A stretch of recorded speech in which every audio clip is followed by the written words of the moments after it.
बेंगलोर की है। सड़क के किनारे हेनरी और जैक दोनों के बर्गर्स के स्टॉल थे। हेनरी बहुत ही अच्छा था।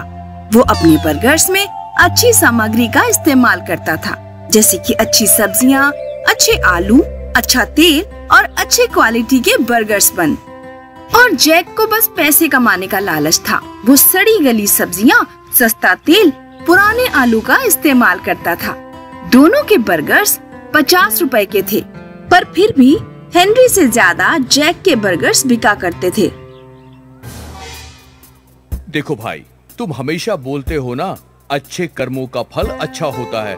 तुम तो बहुत अच्छे हो, अच्छी सामग्री का इस्तेमाल करते हो, पर फिर भी तुम्हारे बर्गर को कोई नहीं खरीदता। ऐसा क्यों? जैक अक्सर हेनरी को उसकी अच्छाई के लिए ताने मारा करता था। एक रात की बात है, उस दिन हेनरी के काफी बर्गर्स बचे थे। अरे बाप रे, आज तो बर्गर्स बिके ही नहीं। अगर ऐसे ही चलता रहा तो कैसे चलेगा? ये बर्गर्स वेस्ट करने से अच्छा है कि मैं किसी जरूरतमंद का पेट भर दूं। और ये सोचकर हेनरी ने वो सारे बर्गर्स पैक कर लिए। रास्ते में उसे जितने गरीब दिखते, वो उन सबको एक एक बर्गर देता गया। Thank you my son, you are most welcome. भगवान तुम्हारा भला करे बेटा। हेनरी भूखे गरीबों का पेट भर रहा था और सारे गरीब हेनरी को आशीर्वाद दे रहे थे। आगे चलकर एक सुनसान सड़क पर हेनरी को एक छोटी बच्ची दिखी। हेनरी ने उसे भी एक बर्गर दे दिया। थैंक यू अंकल, आज आपका बर्थडे है क्या? नहीं बेटा। तो आपके बच्चों का बर्थडे होगा। नहीं बेटा, आज किसी का बर्थडे नहीं है। तो आप किस खुशी में हमें खाना खिला रहे हैं? बेटा, मेरी बर्गर स्टॉल है। आज काफी बर्गर बिके नहीं, तो सोचा इससे गरीबों का पेट ही भर दूं। अच्छा किया अंकल, डोंट वरी, कल आपके सारे बर्गर्स बिक जाएंगे। हाँ, होप सो। उदास मत होइए अंकल, मेरे पास आपके लिए कुछ है। हेनरी उस बच्ची को देख रहा था कि वो बच्ची एक परी में बदल गई। हेनरी चौंक गया और अपनी आंखें मसलने लगा। ये सच है या सपना है? सच है, मैं एक परी हूँ। आप बहुत अच्छे हैं सर, आपने गरीबों का भला सोचा, इसीलिए मेरे पास आपके लिए कुछ है। परी ने अपनी जादुई छड़ी घुमाई और उनके सामने 3 मसाले के डिब्बे आ गए। ये 3 जादुई मसाले हैं। आप अपने बर्गर में ये मसाला डालिए, फिर आपके सारे बर्गर्स बिक जाएंगे। Thank you. और फिक्र मत करिए, ये मसाले के डिब्बे कभी खाली नहीं होंगे। Thank you so much. आप इसी तरह गरीबों की मदद करते रहिए सर। अलविदा। परी गायब हो गई। हेनरी के हाथ में वो 3 डिब्बे थे जिन्हें हेनरी अपने घर ले आया था। सारी रात हेनरी उन मसालों के डिब्बों को देखता रहा। उसे यकीन नहीं हो रहा था कि उसे सच में परी मिली थी। अगली सुबह हेनरी अपने स्टॉल पर पहुंचा और बर्गर बनाने लगा। उसने अपने बर्गर में वो तीनों जादुई मसाले मिक्स कर दिए और हमेशा की तरह बर्गर बनाकर तैयार कर लिए। इन बर्गर्स की खुशबू हर जगह फैल गई। आने जाने वाले लोग इसी खुशबू से खिंचे चले आए। मुझे एक बर्गर दे दीजिए। मुझे भी, और मुझे भी। देखते ही देखते हेनरी के स्टॉल पे भीड़ लगने लगी और हेनरी के बनाए हुए सारे बर्गर्स बिक गए। ये देखकर जैक जल भुन गया। अरे ये हेनरी ने क्या गड़बड़ की है? आज सारे लोग इसके ही बर्गर क्यों खा रहे हैं? जैक परेशान था। अगले दिन भी हेनरी के सारे बर्गर्स बिक गए।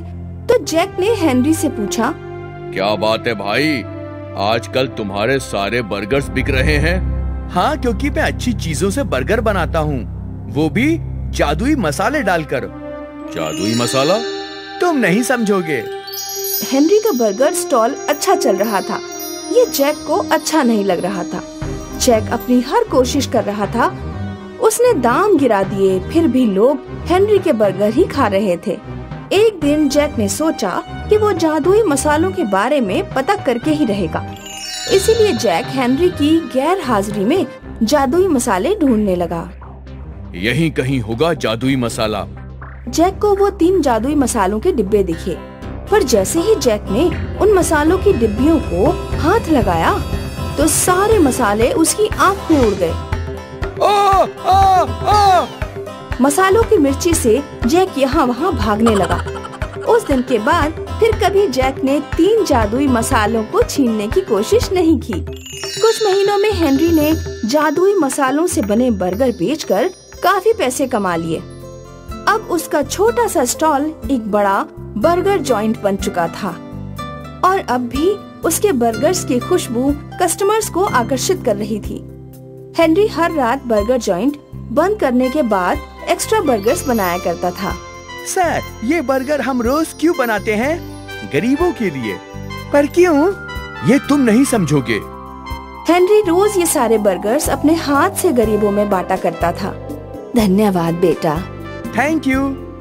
हेनरी गरीबों को बर्गर्स बांटकर खुद ही थैंक यू बोला करता था और स्माइल करता था, क्योंकि वो जानता था कि आज वो जो कुछ भी है वो उस परी के 3 जादुई मसालों की वजह से है।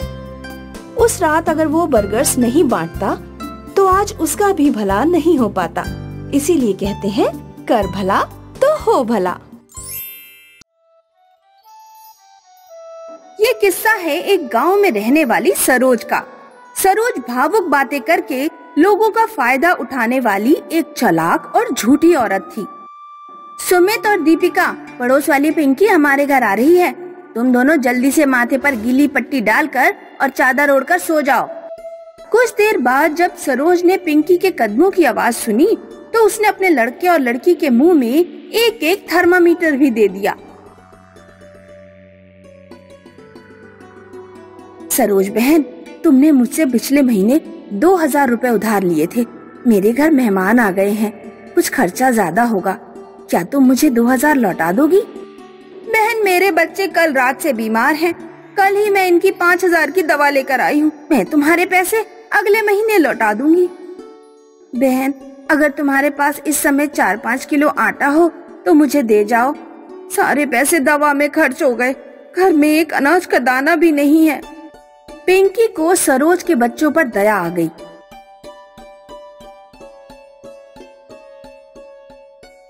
वो सरोज के घर आटा पहुंचाकर चली गई। बहुत बढ़िया मेरे बच्चों, तुमने बहुत अच्छी एक्टिंग करी। अब जल्दी से उठ जाओ, फ्री का आटा आ गया है। मैं तुम दोनों के लिए पूड़ियाँ बना देती हूँ। सरोज हर सप्ताह एक लिस्ट बनाती थी जिसमें वो उन लोगों के नाम लिखती थी जिनसे वो पैसे ले चुकी है। मनोरमा, मुन्नी, पिंकी, पूजा, रमा। इन लोगों से तो मैं पैसे ले चुकी हूँ। आज सीता बहन के घर जाती हूँ।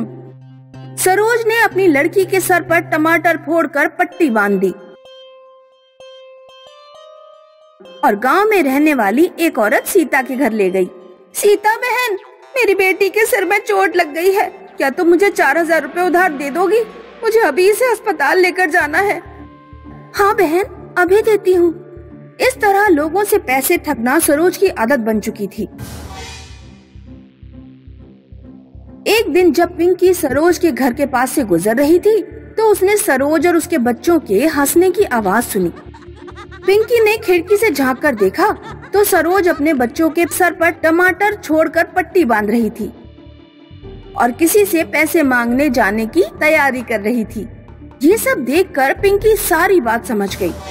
उस दिन शाम को पिंकी और उसके पति के गुरु घर पर आए। पिंकी ने सरोज के बारे में अपने गुरु को बताया। उस औरत को सुधारने का मेरे पास एक तरीका है।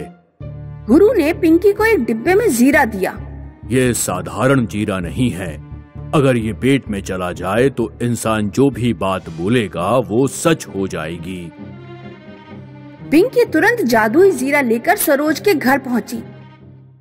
सरोज बहन, मेरे पति बाजार गए थे, कुछ ज्यादा जीरा खरीद लाए हैं। मैंने सोचा थोड़ा जीरा तुम्हारे घर पहुंचा दूं। हाँ हाँ बहन, तुमने बहुत अच्छा काम किया। जीरा तो बहुत काम की चीज है। लगभग हर सब्जी में जीरे का तड़का लगता ही है। अगले दिन सरोज ने पिंकी के दिए जीरे से सब्जी में तड़का लगाया। खाना खाने के बाद उसने अपने गले पर एक पट्टी डाली और अपना हाथ लटकाकर गांव की एक औरत के घर पैसे मांगने पहुंची। सुषमा बहन, मैं सीढ़ियों से उतर रही थी तो गिर पड़ी। मेरा हाथ टूट गया है। पति को अभी तनख्वाह नहीं मिली है, क्या तुम मुझे 2500 रुपए उधार दे दोगी? सरोज पैसे घर ले आई। आज का टारगेट पूरा हो गया, चलो बच्चों शॉपिंग करने चलते हैं। उस दिन शाम को सरोज कपड़े उतारकर छत से नीचे उतर रही थी तो उसका पैर फिसल गया और उसका हाथ असलियत में टूट गया। दोनों बच्चे उसे डॉक्टर के पास लेकर गए। असलियत में सरोज को गले में पट्टी डालकर हाथ लटकाना पड़ा। महीने भर के बाद उसका हाथ ठीक हो पाया। महीने भर से मैंने किसी से पैसे नहीं लिए, आज कोई बड़ा हाथ मारूंगी।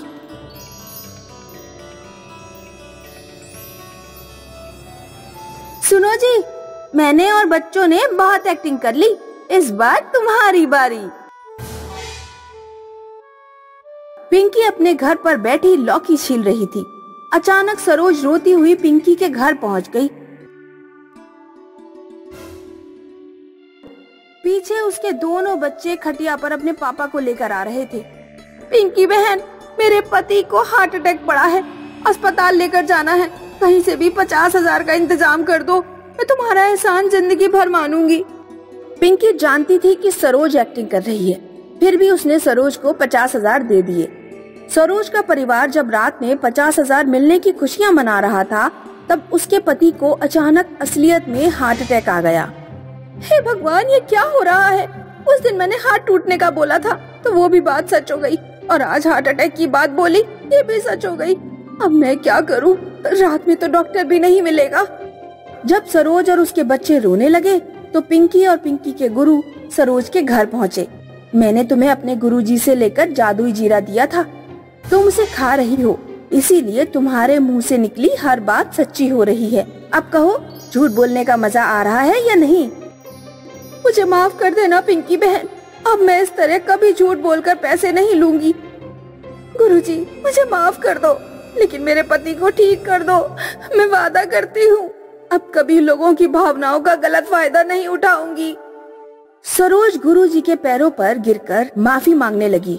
गुरुजी ने सरोज के पति को ठीक कर दिया।